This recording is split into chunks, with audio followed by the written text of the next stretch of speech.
Cute, sexy, and fun. You're watching CSF Nation's own WMK TV, Channel 90.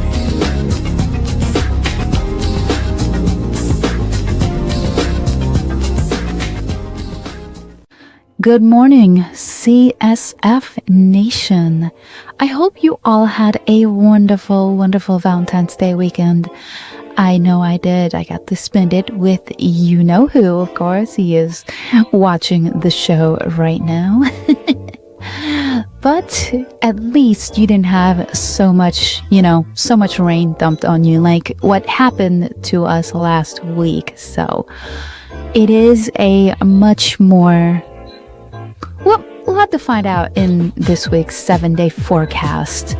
But before we do, I do want to wish our American audience, I know we have a lot of audience who watch from the United States, happy President's Day on Monday. And also, I want to wish a special happy birthday to my friend and colleague, Briannah, one of the hosts of Makini Live. Hopefully you look forward to spending your birthday with family and friends on Thursday. We'll definitely try to hook up and celebrate as well over the weekend. And I know you have a new look planned for us. I can't wait to see it. So anyway, let's go ahead and really get into this week's 7-day forecast. And we have to thank Bellabog Real Estate for sponsoring. This will be a week of dry conditions and lingering showers after the amount of rain that we got last week. Temperatures will get into the upper 50s to lower 60s for the highs and lows to mid to upper 40s throughout this week. The frost advisory from last week will stay in effect and will begin from 1 a.m. to 9 a.m. So, of course, make sure to defrost before heading out on your morning commute this week. Although it will feel dry for the first couple of days, a weak cold front will make its way into the CSF Nation in the middle of the week. So, with slightly higher winds. But the good news is the wind advisory from last weekend. Well, the winter advisory will last from last week, in fact, ended on Sunday. And hopefully we didn't have that many reports of falling trees and down power lines as we did 2 weeks prior. So that is great news to hear. I can't say the same for the storm that rolled in last week, as another storm forming off of the Gulf will be on Monday and will bring in more rain and scattered showers, specifically on Tuesday, Wednesday, and Thursday. It will get dry with lingering clouds afterwards as we head into this weekend. On President's Day, and course only U.S. viewers, expect plenty of rain if you're in Palmetto Valley, Royale, and Valhallaberg. That should let up by the early evening. One more thing to note is in the weekend, expect cloudy to overcast skies with highs in the upper 60s, highs in the lower 60s to upper 50s, and lows to the mid to upper 40s.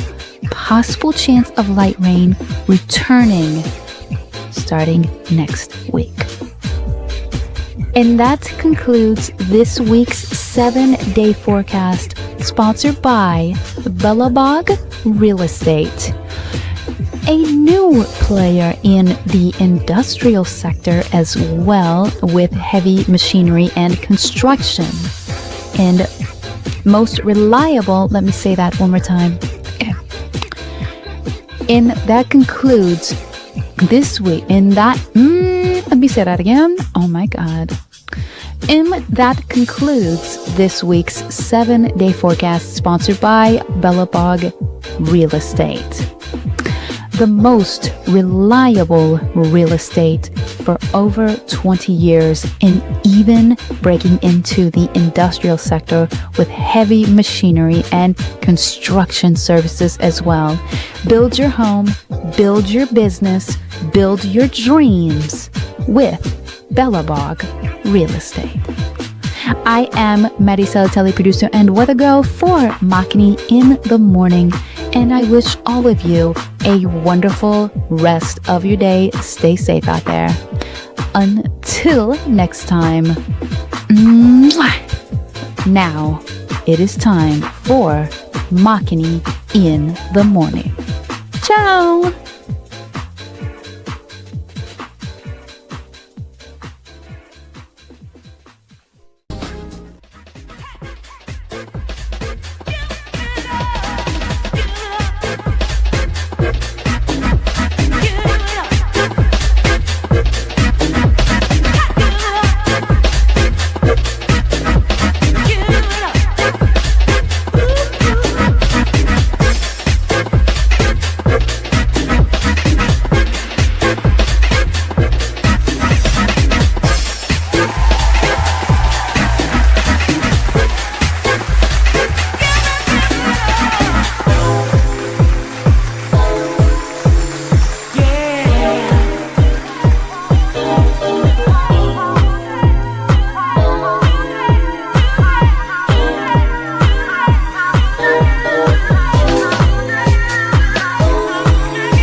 All right, there we go.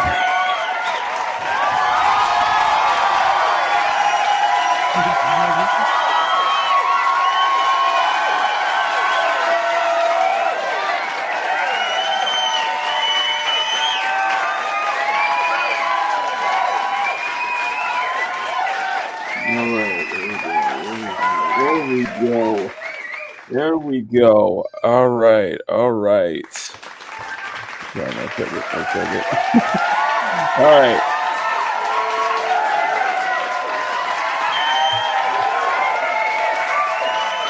Okay, there we go. Stop. Okay, sorry. There we go. All right. You know what? One more round of applause because it's this one's birthday. So how about one more round of applause, y'all?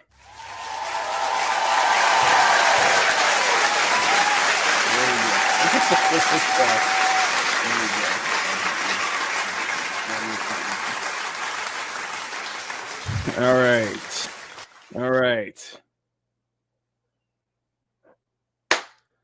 Good morning, CSF Nation. I am Makini, 90 art streamer and illustrator, and it is Briannah's birthday here on Makini in the morning. This is we celebrate characters' birthdays here. Yes, we do.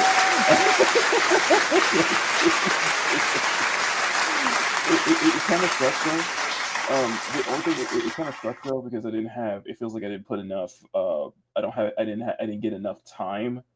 I feel like I should have got more time to work on this one because it has been very busy at work this week. So it is what it is. So we'll have to. So we got the time now, and of course I did dedicate. I did dedicate my day off as well. Not specifically for Brianna's birthday, but because we were celebrating. Because I'm after this show, I'm going to be celebrate my mother's retirement today. So I'll be head over to visit my mom. We're going to take her to Half Moon Bay and celebrate. It's going to be a lot of fun. It's going to be a lot of fun. So anyway, let's focus on the birthday girl here. So her design is really coming together. Let's start with that. Her design is really coming together. Like I just finished, like last night. I put some time into getting started on the skin tones. We are on the lighting right now, and we're going to start on the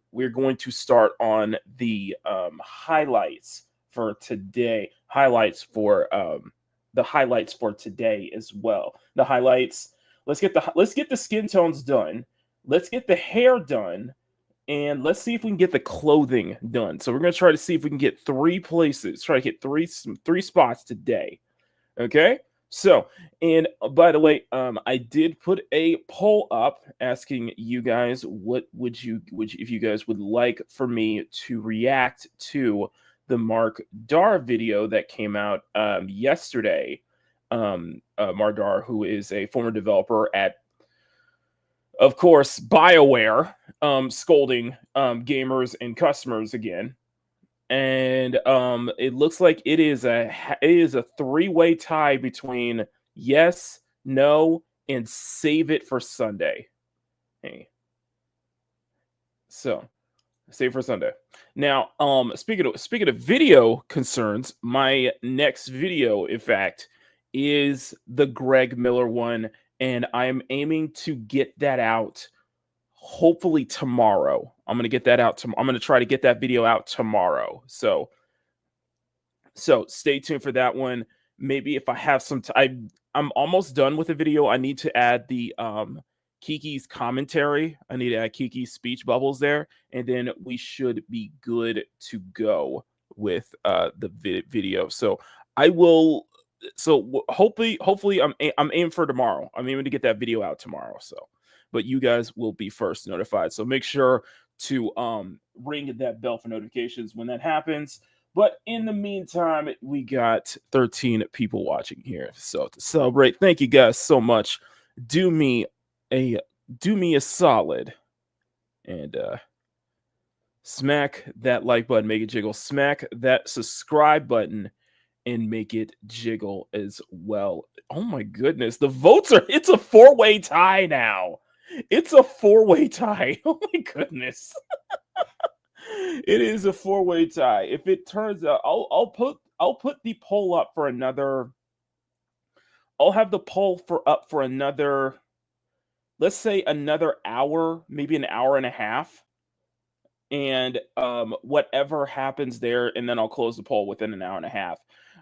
If it turns out that you guys want me to react to it today, then we'll dedicate the last segment of today's show to reacting to the video. So, but it is a 4-way tie, so I'm very interested to see that. You guys got about an hour and a half. So anyway, let's go ahead and get right into it. We do I want to make some ground today with Brianna's design, and of course celebrate her birthday as a result.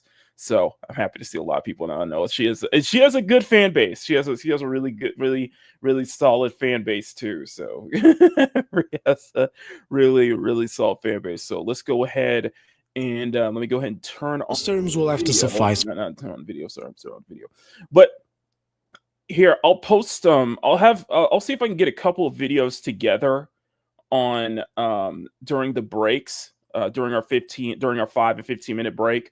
I think for the 15-minute break, I'll show Hero Hayes' video of just like a quick breakdown on Mark Dar's video. So we'll definitely get a good idea of what you guys think about that. And I'll see if I can find some other videos we can watch or just chill for during our breaks, though, of course. During the breaks, of course. Now, speaking of which, let's go ahead and get my music. Where's my music? Where is my music? There we go. There we go. Okay, hopefully music is not too loud. Not too loud. Okay, let's go ahead and say hi to everyone in the chat, and then we will get it started. Okay, Difficulty says, I love celebrating the birthdays of fictional characters. You know what? I do too. And I guess hindsight, I guess that's a benefit in hindsight for me because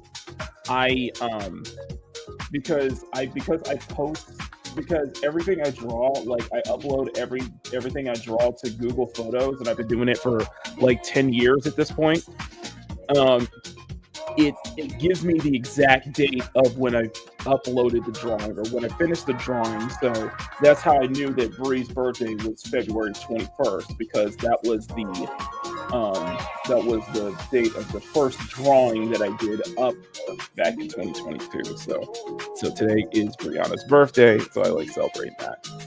And plus she's one of the 4 mascots of the channel, so yeah, I got to. I'm a 4 mascot, so I got to. Anyway, Power, good morning to you. Power's dropping a bunch of the news with Amazon having full control of the James Bond franchise going forward. That is definitely not a good sign, especially considering the last James Bond film. And this, you know what we're gonna do? During the 5-minute break, we will watch the trailer for Samurai Black. We'll watch the Yasuke Simulator trailer during our 5-minute break. Okay, that will be funny.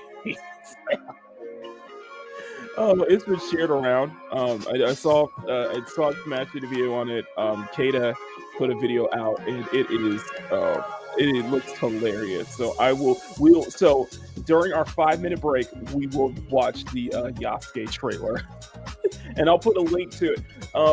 Power, if you have a link to the game on Steam, if you have the Steam link for people to wishlist it, put it in the chat, please. Steam link for that. Oh my god.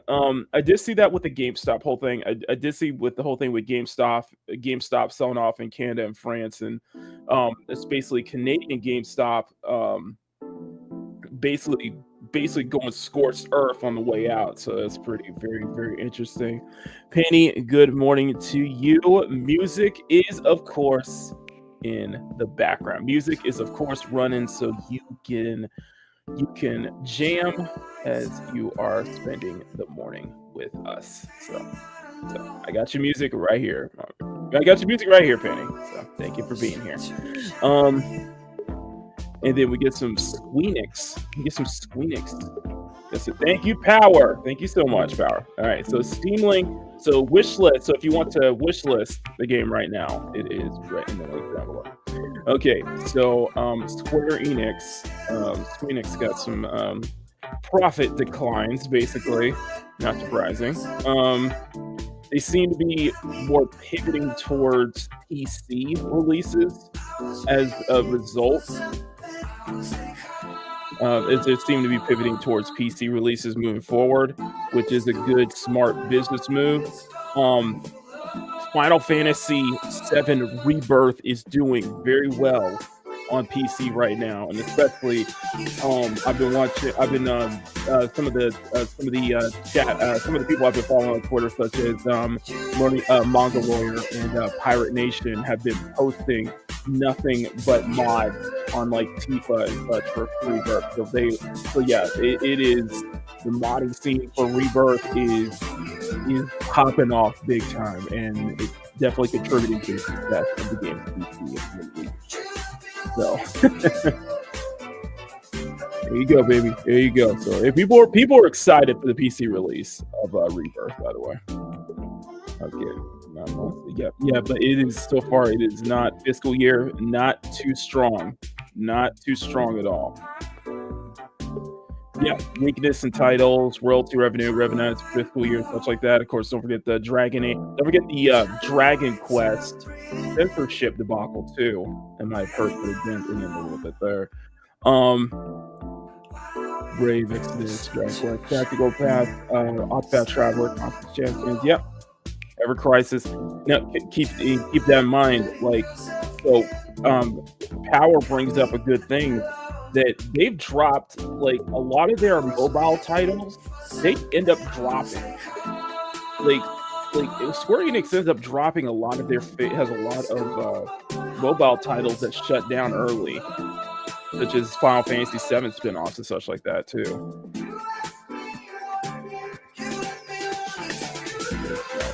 Thank you. Power is going deep into this. So thank you so much, Power, for putting this up. Not the first time. Yeah. Stuff like that. Yep. Excellent. So, Neo, good morning to you. Good morning. Of course. Thank you so much, Power Penny. Good morning. Penny, hola, and hail. Grumpy. You. Jeebus. You left out the truffle shuffle.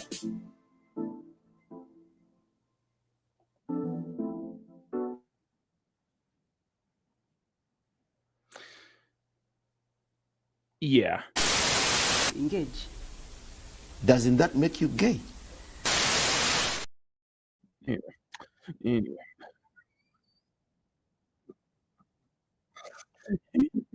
Upload a video. Yes, James. My favorite difficulty. Good see creepy nights with audience ones.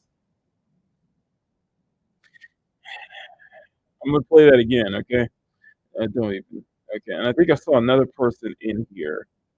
I'm not sure where he was. He was hiding somewhere. I think I saw Daryl. Okay, so where's Grumpy? There's Grumpy. Okay, so where's Daryl? Where's Daryl? There he is. There he is. Good morning, Daryl. You're doing well. Of course, Daryl, you get the Daryl gets the coveted My nigga.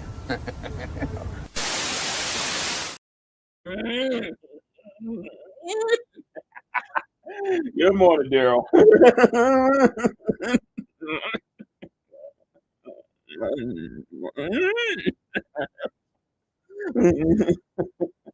All right. Daryl laughing. Like I said, I was gonna give you a new one. This time, Daryl.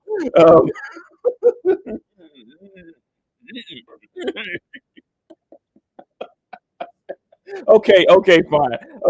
I'll give you this. There you go.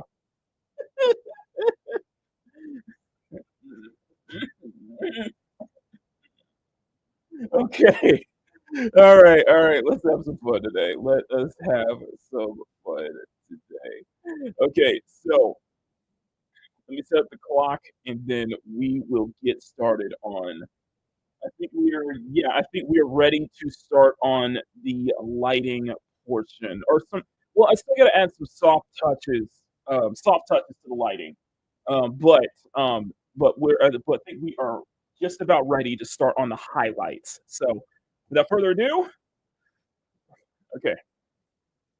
And like I promised, guys, Yasuke simulator reaction for the first 5-minute break. Okay. All right. So in the meantime, let's go ahead and get right into it. Okay. Perfect. All right. So it felt like even for like I said, I didn't have enough time. Daryl is an undercover brother, and exactly, Shelly. And you know what? Just for that, Shelly, you also get the coveted. Hang on a second. And I got to turn the music back up, but Daryl, but Shelly, just for that, you also get the. My nigga. You also get the coveted Denzel Washington.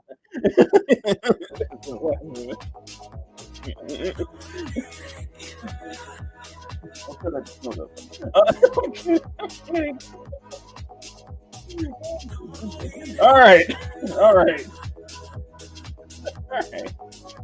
Okay, let's go ahead and get right into this. So, today is Brianna's birthday, and as a custom, we are coming up with a brand new look for her. I would wonder if you you guys saw the little collage. You guys saw the collages I did, okay? You did, right? You saw a lot of the other drawings I did, right? Do you think that this is the peak? This is her peak design. I'm very curious. Do you think we've reached Brianna with this one? Do you feel like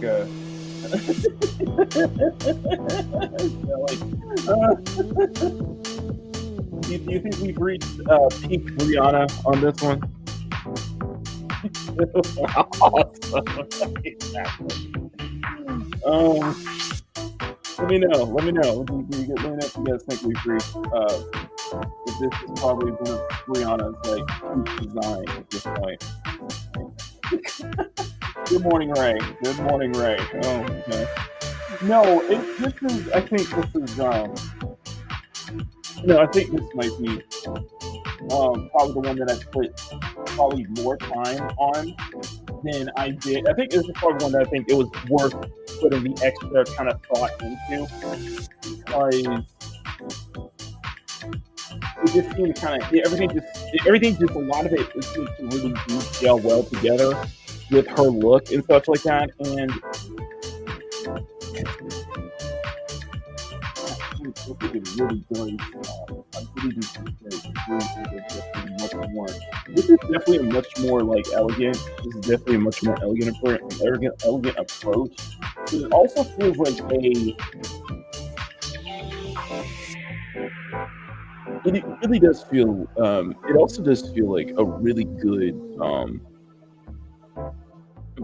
evolution in a way. It feels like a really good evolution of this character in a way. It's like almost like really taking that time to kind of come together too. Really kind of coming together this time, and just kind of learning from what we did last time. Like I said, I think in my humble opinion, I think giving her the dreadlocks is probably one of the best design decisions I've done for her though. It feels like such a drastic change, and yet she feels so incredibly. And yet she feels so exotic. And I think probably one of the best parts about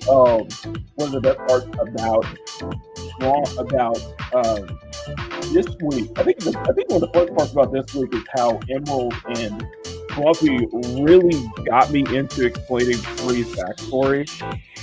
And we kind of fleshed it in. I never realized how much I fleshed out she feels though. Especially with this kind of like, especially with this kind of like dealing with a character like her kind of dealing with an struggle and being something very unique, very unique to her as well. And how it really does how it really also symbolizes definitely a growth. It symbolizes definitely a feeling of symbolizes strength. I think that's what it is. I think it also symbolizes a lot of strength, and I think it shows that Bree has developed a lot more internal strength too. She has a lot more internal strength and even internal resilience as well. And it really does culminate into her design kind of embracing, and it feels like it's truly her embracing. It's not finality. I can't call it finality, but what I can say is that it's her really truly embracing her heritage, embracing both sides of her heritage, embracing both aspects to such a degree, and embrace that, embrace her Nigerian background, embrace her Japanese upbringing. It was kind of funny thing, and it was kind of funny thing that it was brought up too. Funny thing that I was listening to, I was watching the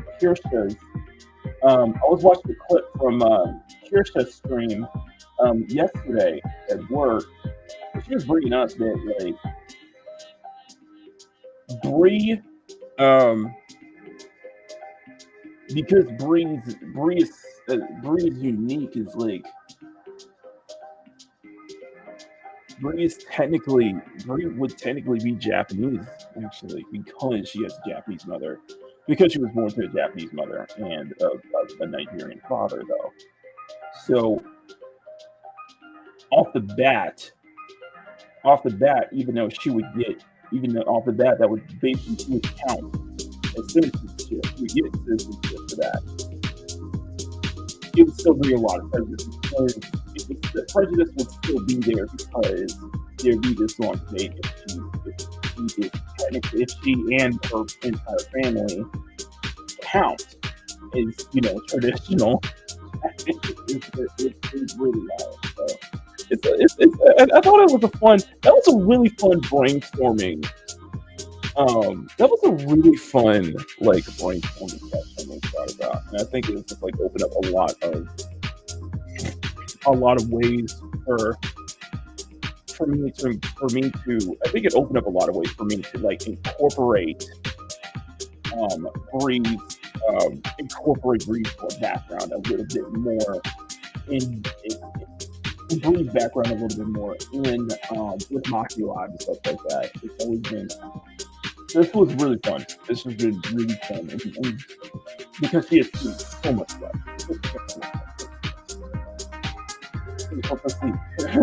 Her Amazonian physique, her musculature physique, and not only that, but to like contrast so much on how, but so much so to contrast her build with her personality. It's very personality.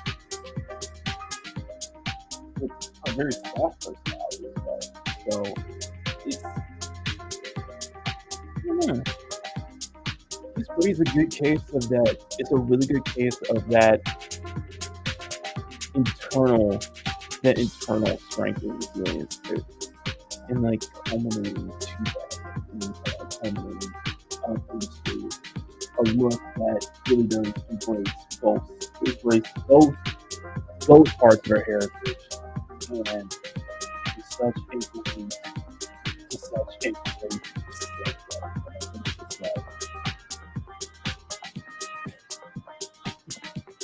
yeah, I don't know. I'm kind of ranking on here because the thing is that like,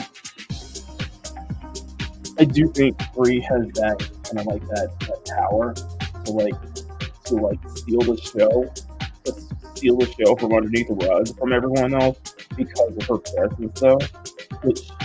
That she like Gaia in a way likes to kind of be in the background.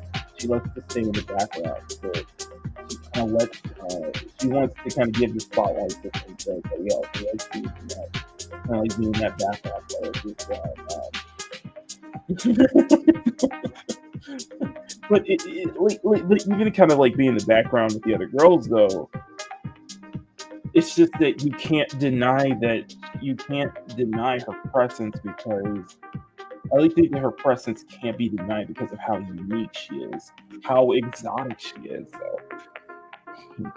How unique she is around others. Unique as she is, how exotic she is, though.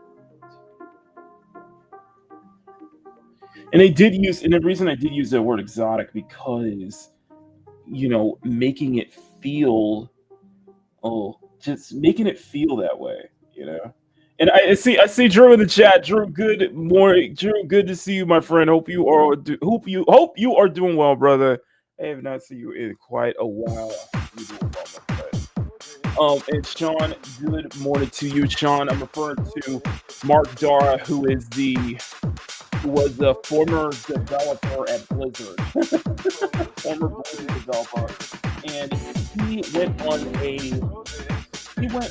put a video that's taken around trying to tell others not to criticize or go after the developers for a game being bad, without even saying criticism in the entire video. We're good.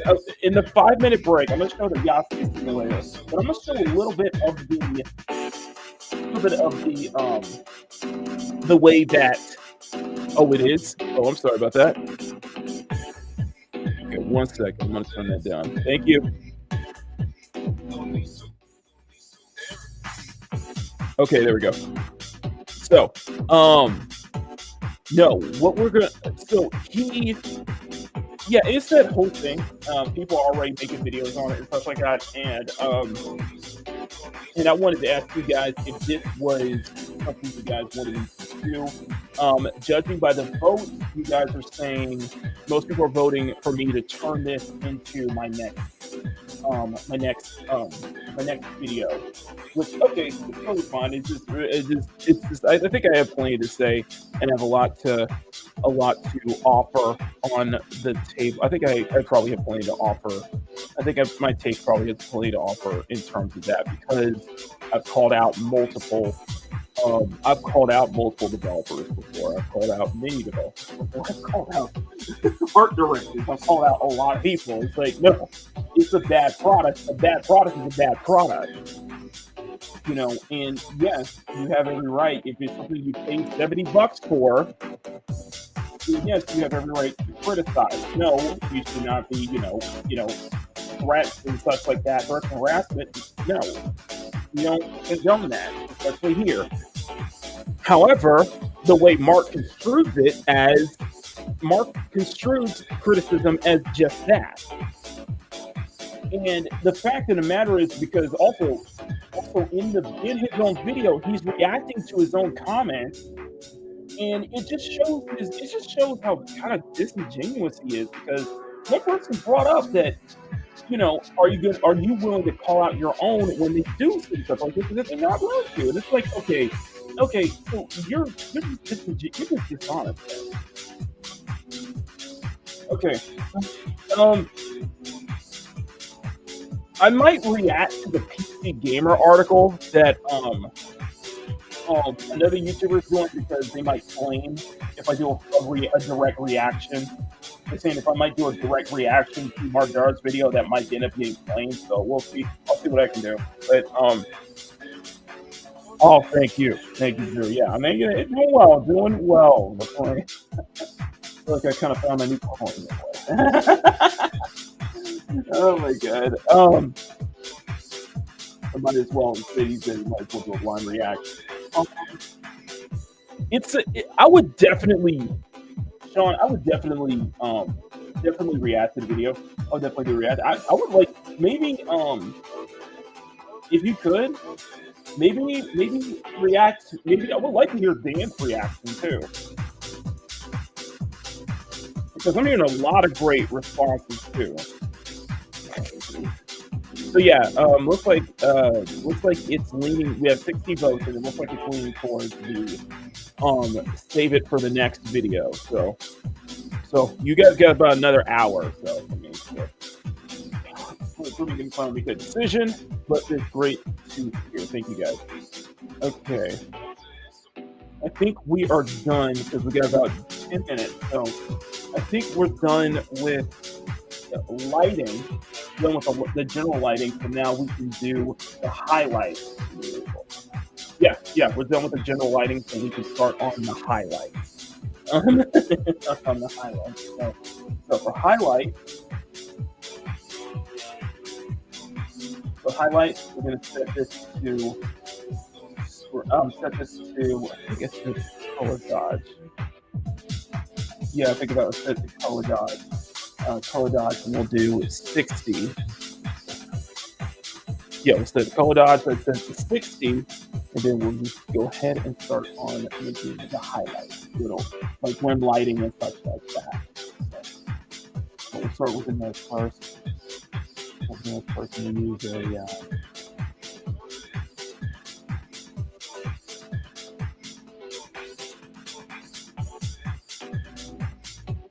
here.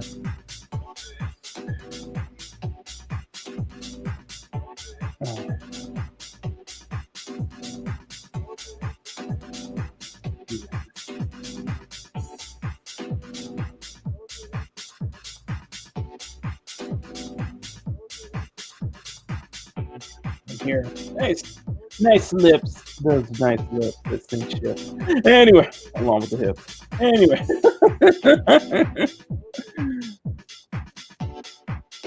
Okay.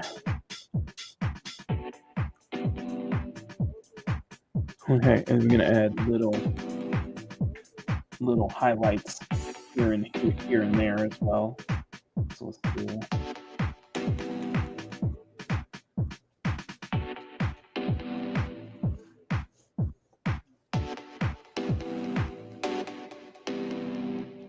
Here was subtle strip of light here.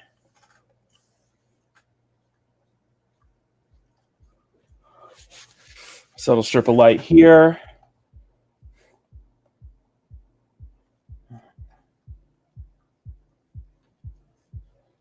Here, really highlight that. Really highlight that. I do need to go back and detail the eyes before we go back and detail the eyes before we continue here. Okay, let's spend some time here. I'm gonna spend some time here on the face before we move on. Okay. So let's do.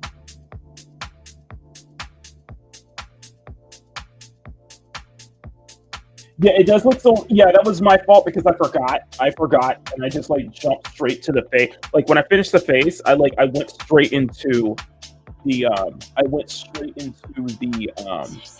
the detailing. I went straight into the skin tone. So that was my bad. That was definitely my bad. Sorry about that. And I should have detailed the face, but don't worry. Well, once I finish the highlights and the backlight, I'll swing back. We'll swing back and finish and detail the eyes, and then before we move on to the hair. Okay.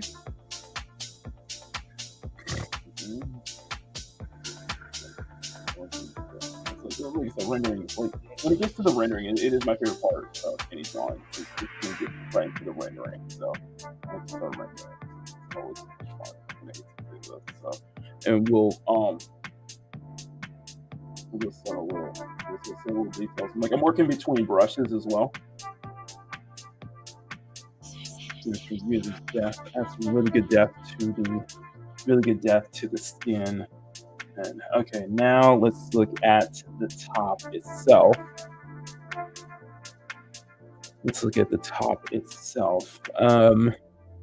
We can add. I can work with that. That's what we can do. So.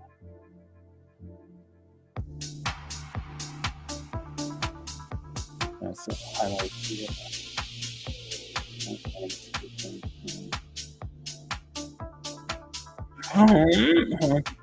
So highlight here. Just a little, make a little tiny little bits of detail. Yeah, it's for the rim lighting. It's for the highlight. For the direct lighting too. It is. I do realize that with this approach to detailing, I do have a tendency to make the skin look very shiny. You have a very shiny skin though, and you know what? I'm totally fine with that. I'm totally fine with that. There's a little extra sheen to the skin tone as well. And I set this, and this is set to color dodge, by the way. This is set to color dodge.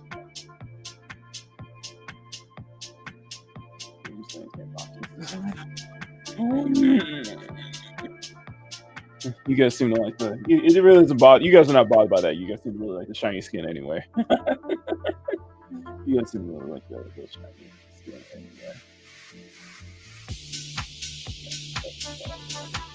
It's funny. I got 4 minutes. I got 4 minutes on the clock. So 4 minutes.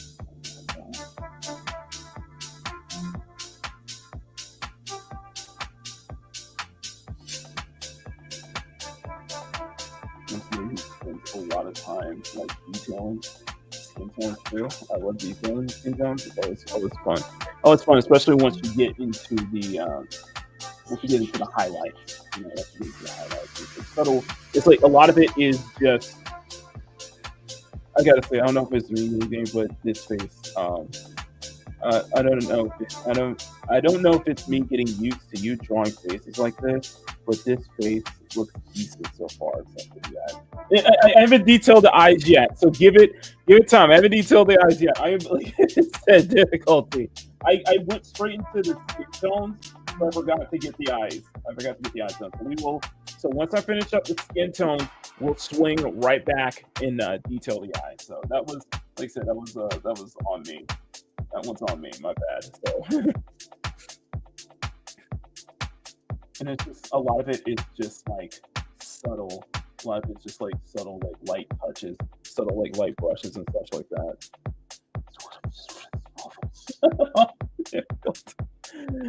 No. Work remains dry so in the meantime. Okay. No, I do have a tendency, like, because with even my subtle touches to like subtle touches and like lighting and stuff like that. I realize that a lot of my girls will tend to look like they have very shiny skin too. And you know what? I'm like, you know what? Let's stick with it. Stick with it. It works. Let's stick with it. Especially if you're like really, really subtle about it. You know? You're really subtle about it. You know? It's fun though. It's fun. I cannot lie.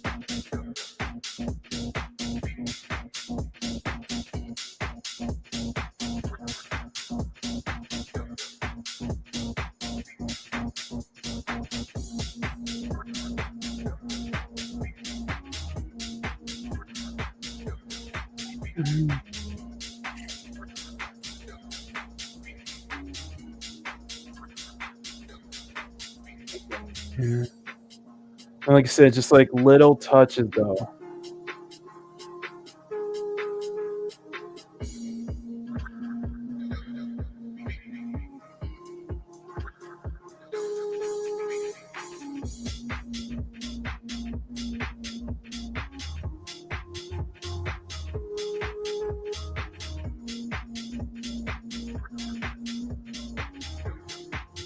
I only got 1 minute, sadly.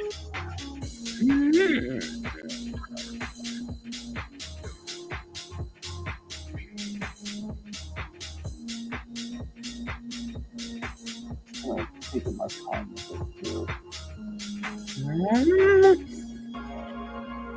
And she doesn't have much to like render because she's mostly closed. She's mostly covered up. It's just she's mostly covered up. It's just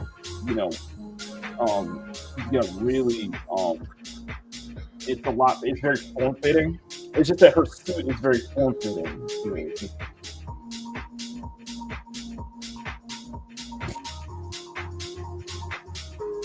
Okay.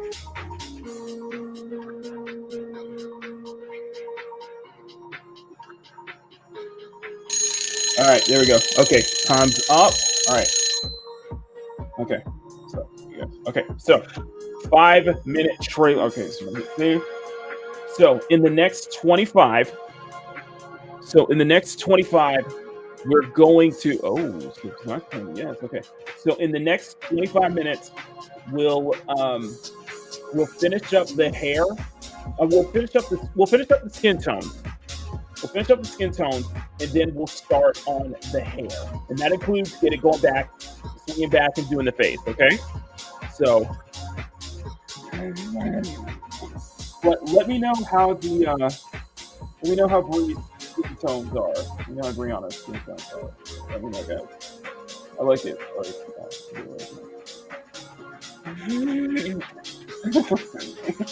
I do like it.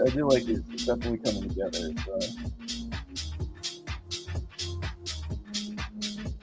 Switching over to this style. So let me know what you guys think. Okay, so 5-minute break. Let's go ahead and okay. Let me find the trailer. Let me find the trailer for.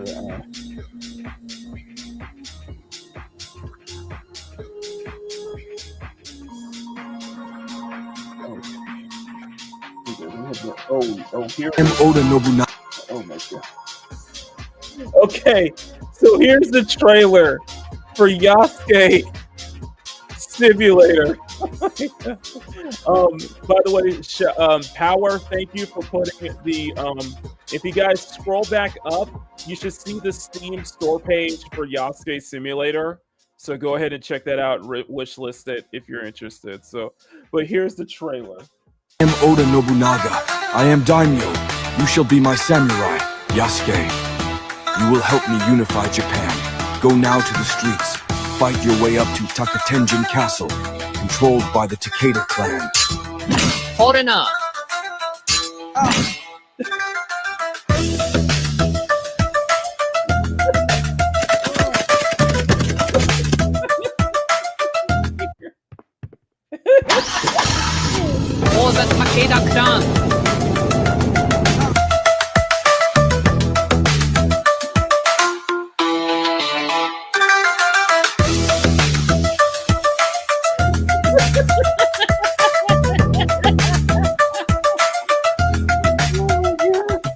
Fight your way up to Takatenjin Castle, controlled by the Takeda clan. Foreigner.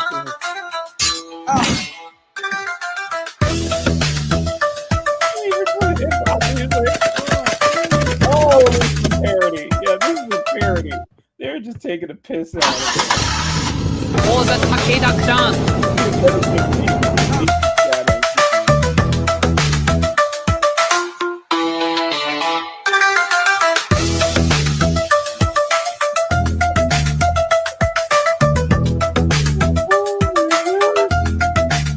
Oh my god, this is 100% historically accurate. Game of the year, must buy. OMG, must size are wish listed. This trailer is already 100,000 times better than AC Shadows. This is historically accurate.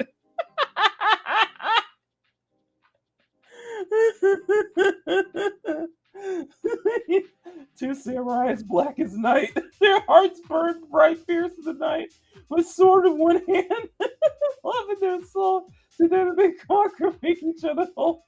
Like a raging fire, passion would roar, like a blaze of affection that couldn't ignore. In each other's arms they found peace and power.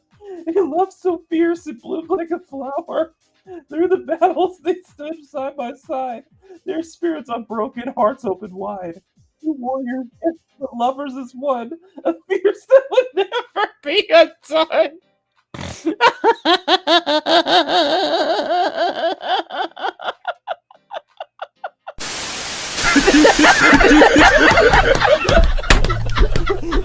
Yo, shout out to Season, man. Shout out to Season, man. Yo,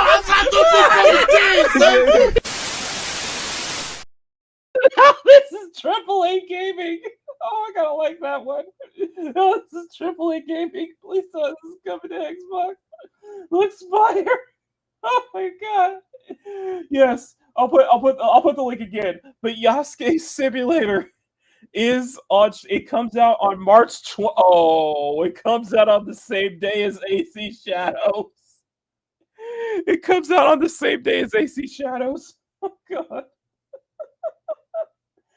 So, in a land where samurai Rome is defined by the sword, Yasuke, the only African warrior to rise the ranks of the samurai, step into the pages of history like a walking plot twist. It's 1579, and Yasuke's arrival in Japan alongside Jesuit missionary join Oda Nobunaga and help him unite all of Japan.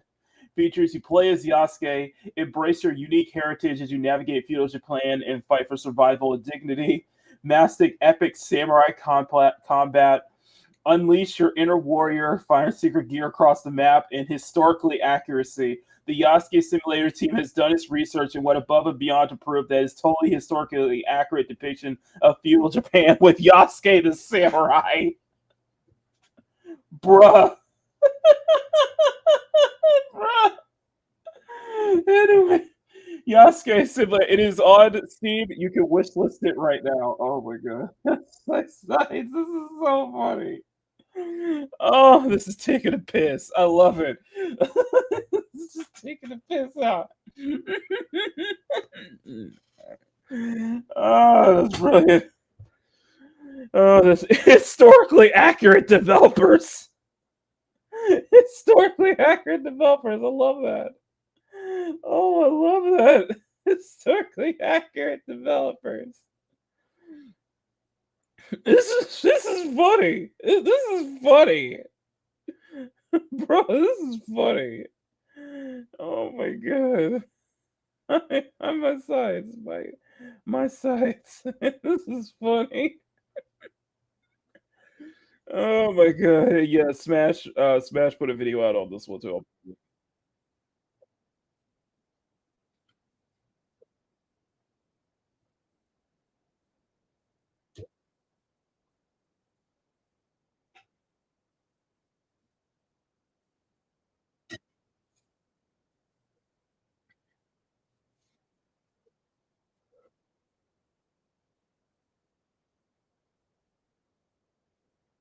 Mhm. Yes.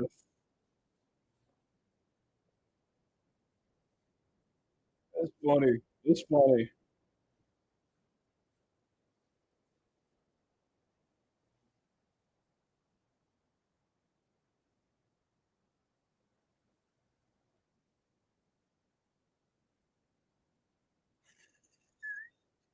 That's Kata's reaction.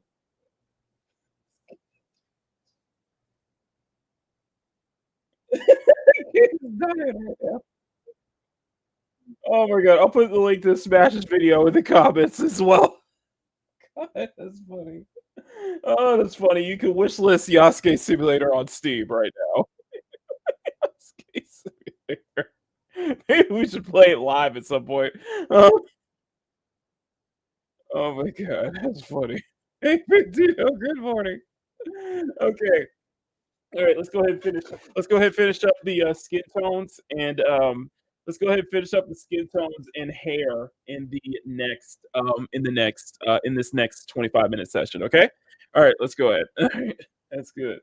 That is so funny. That is so absolutely funny. Okay, so we're on the highlights right now. I think we should be. I think for the most part, most of the highlights should be done at this point. Like I said, I'm kind of keeping it at 60%. Keep it at 60%, so it's a bit more subtle, a little bit more subtle, a little more subtle here.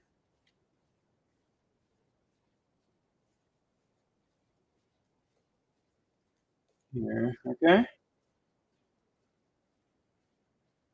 Okay, this should be good. Should be good. It's a little subtle touch. We do need to add a backlight though. We do need to add a backlight. Good morning, Benito. I don't think Benito, if you are listening, I don't think I'll be able to make it. Um, so I probably won't be able to just because I'm gonna be busy. I'm usually busy on Saturdays anyway, so I may not be able to. I'll see what I can do. Um, mm, okay, here. So you see that? Okay, so you see that, and it's like, of course, have the inner mesh and everything. I think that should be. I think that should be all of it, though. I think that should be. Yeah, I think that should be everything. Yeah, I think that should be. I think it should be all the highlights there because I think we've already made enough. It made enough highlights here and there as well. Yeah, yeah. Here we go. So we got the or yeah highlights. Yeah, we got the skin highlights. Yeah, I think we got it. I think we are pretty much good to go.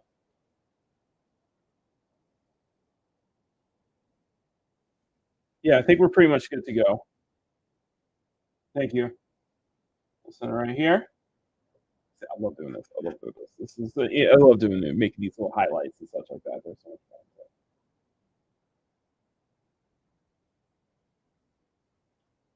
Kind of like switching between three different brushes for this one. So.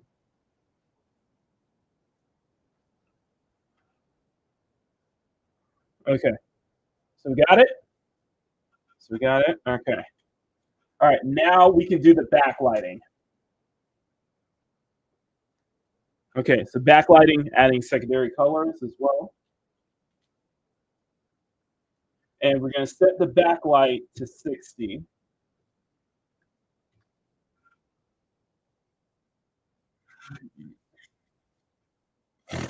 Mm-hmm. Set this backlight to 60. And yeah, that's some small touches of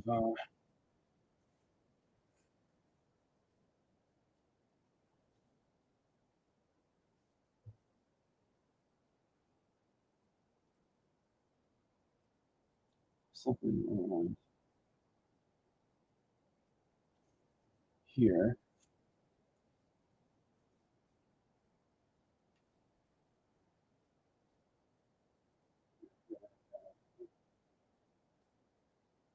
Here.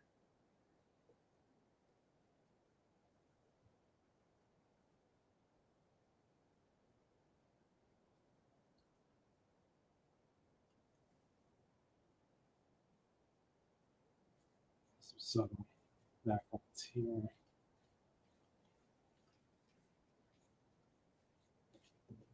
Here for this style, you will need to use more. With this style, you'll need to use the lasso tool more. You benefit a lot more from using the lasso tool here. So here,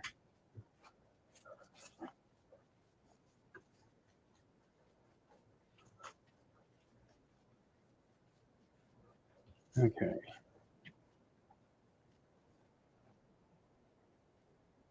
here,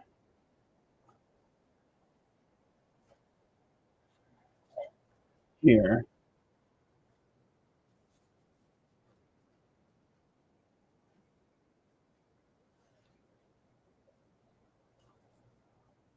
here,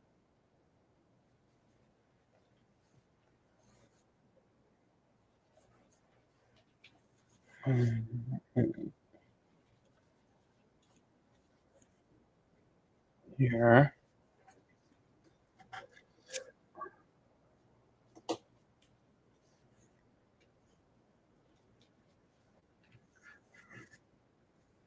I'm mainly using like an obvious occlusion brush for a good start of this, just for a little bit, just like the soft edge, basically.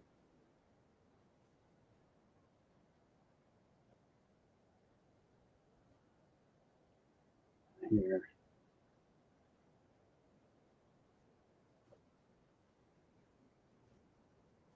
here,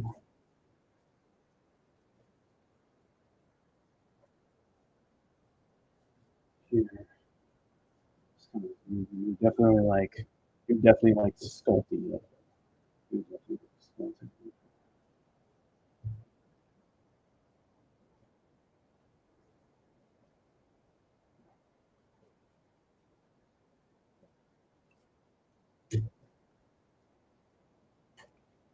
Here, here. Let's see. Here,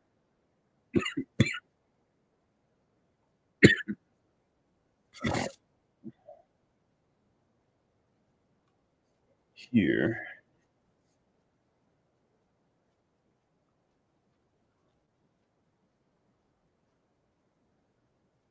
This here as well. Okay.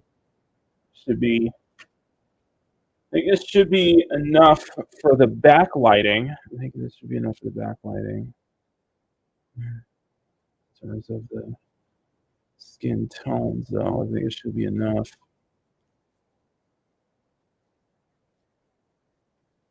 Yeah, I think so. I think this should be enough. Yeah.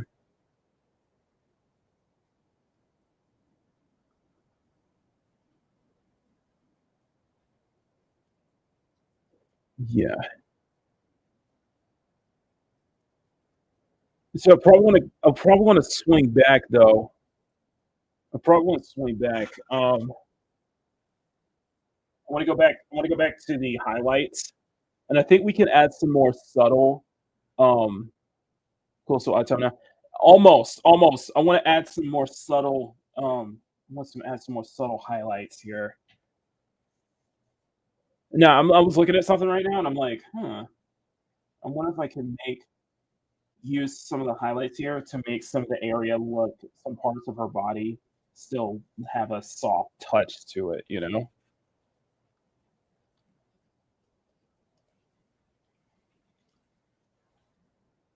You know what I mean?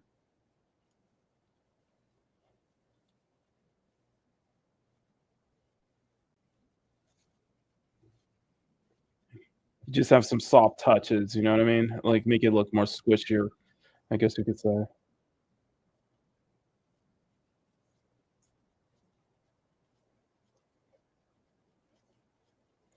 So we're almost done. So yeah, difficulty. We're almost there. Okay, almost there.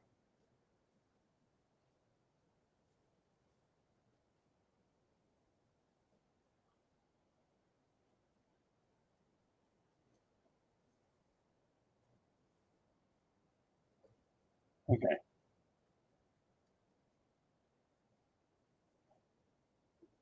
Here we got 16 minutes in this session.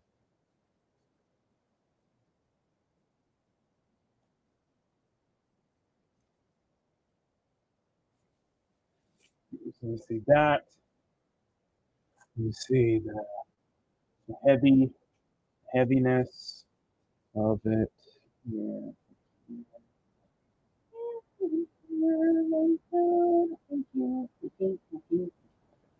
All right. I make her look her best, especially with all the little noise filter too. We got. I can still have time, so I still could get this all done. I can still get this all done by Sunday. Okay. Okay. So I think we are good. Now, let's swing back to the face. Okay.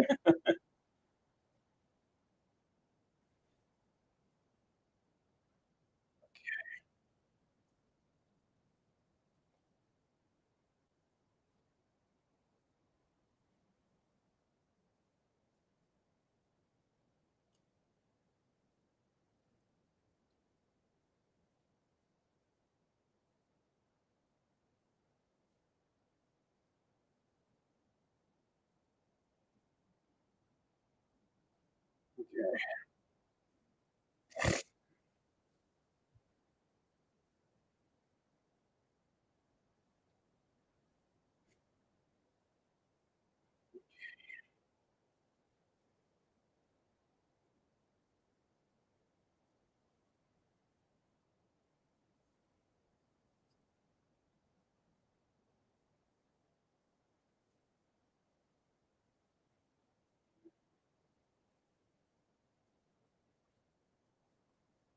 Here. Let's do the.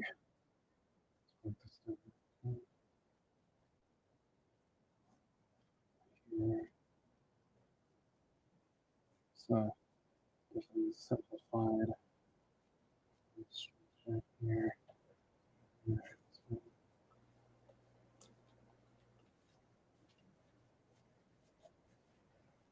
Here.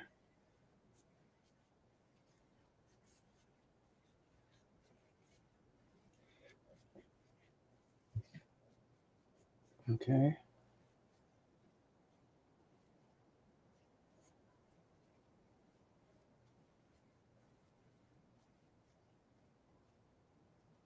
Here.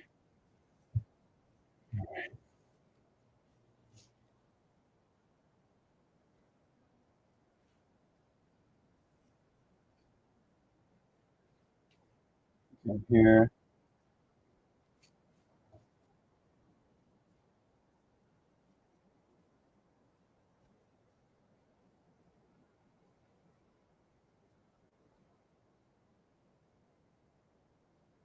Here.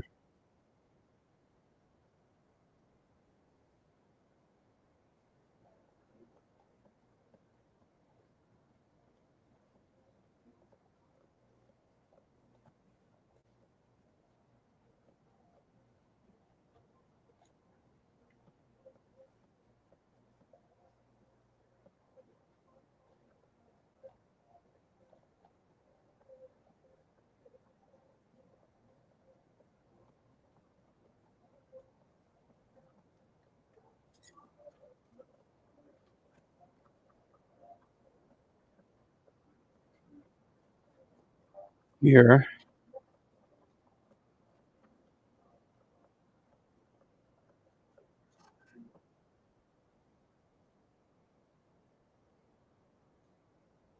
Here. Yeah. Yeah.